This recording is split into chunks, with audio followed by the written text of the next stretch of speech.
కావలి పట్టణం 3వ వార్డు పూనూరు వారి వీధిలో భారీ చోరీ జరిగింది.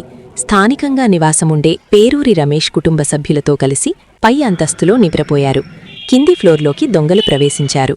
28 సవర్ల బంగారం, ₹50,000 అపహరించారు.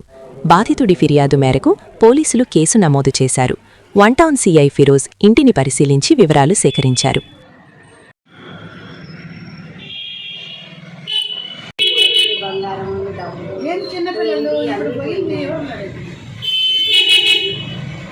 ఎంత బిల్లు? 50,000 క్యాష్ పోయింది సార్. 28 సవర్ల బంగారం, 2 ఇంత సామాన్లు ఉన్నాయి సార్. మాకు తూకం తెలియదు, వెయిట్ తెలియదు.